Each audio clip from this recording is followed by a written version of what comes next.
So T-Mobile has been assigned to stop advertising most reliable 5G claims.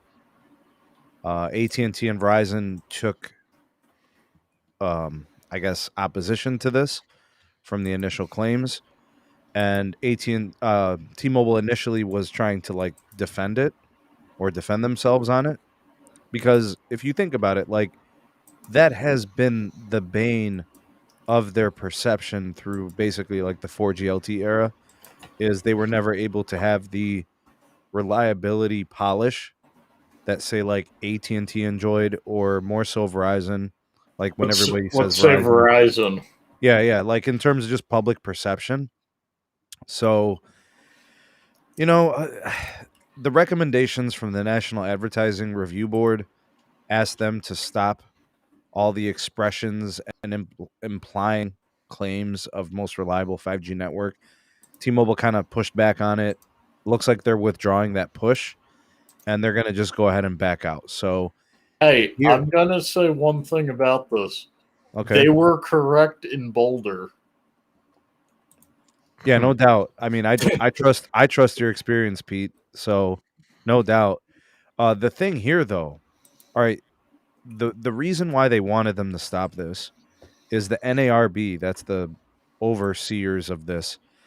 They said that Umlaut, which is the company that T-Mobile is basing their claim upon, actually didn't test for reliability.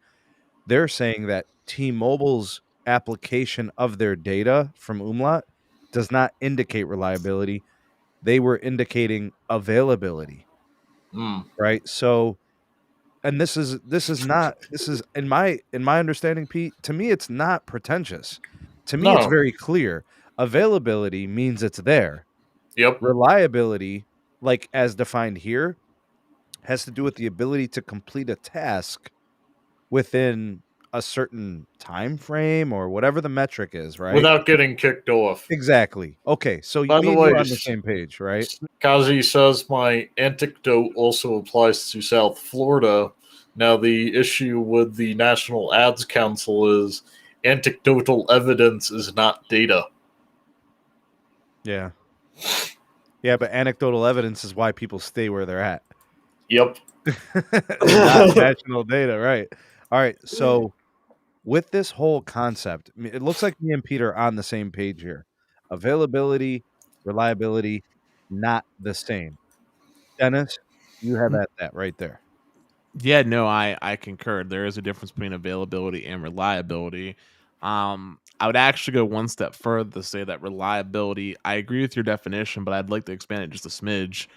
I feel like reliability is the combination of multiple components. So that would be your speed metric, that would be your availability metric, that would be a consistency metric to make up overall reliability.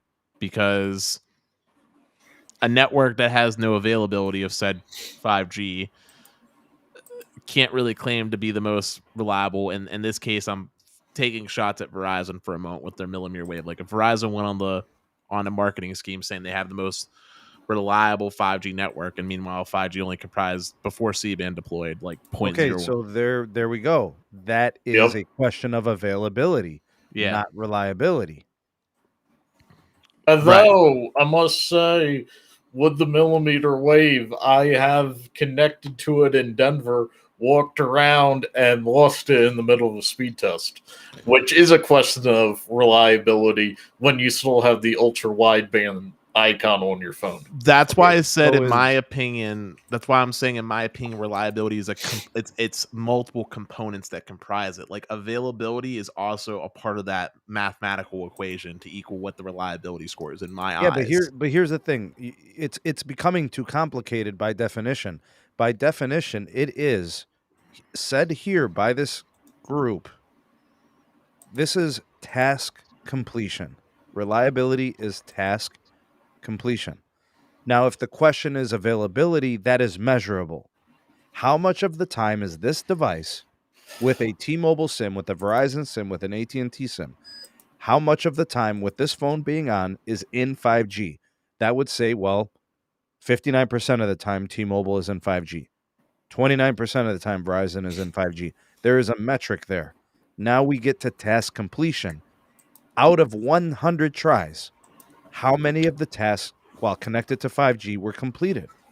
Reliability would be 100% of the time, 99% of the time, 95% of the time. The task completed while connected to 5G. If it does not stay on 5G, then the question becomes, do we even count that because it didn't start and finish in 5G? That's something totally different. That's availability.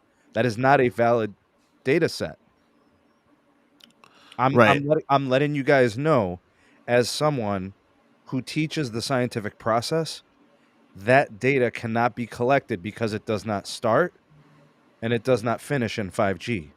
Therefore, even if it completes the task quickly, it is not a valid piece of data. No, I understand what you're saying. Like, I agree with your definition. I'm just saying, in my opinion. So what you're saying is not wrong. I'm just saying that, like, in my opinion, like when I think of the word reliability, I'm saying in my opinion, it comprises multiple factors. Like, So, do you understand what I'm trying to get at here, Sneed? Yeah.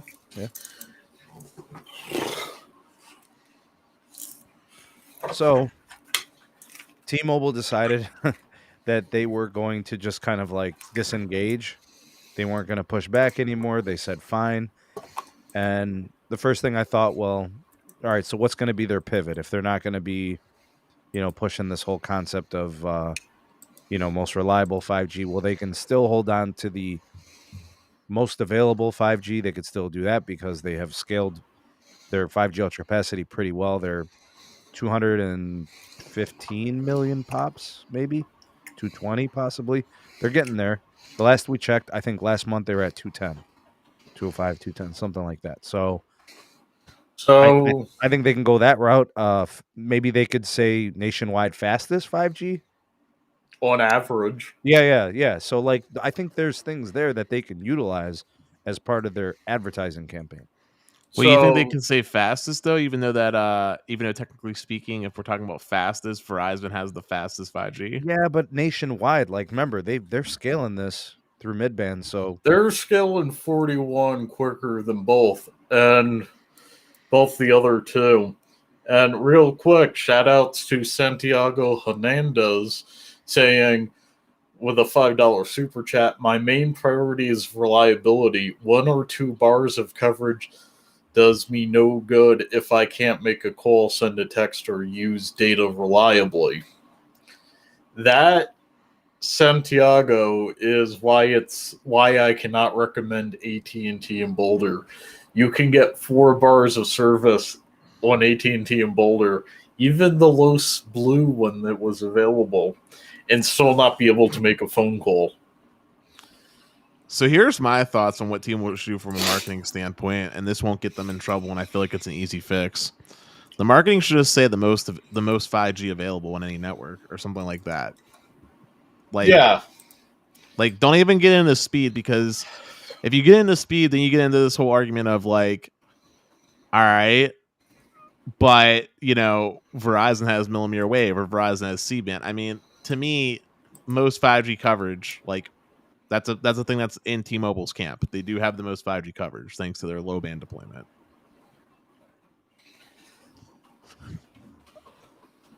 yeah, so I think there's pivots for them, like that they can really leverage in their advertising and their commercials and their, billboards.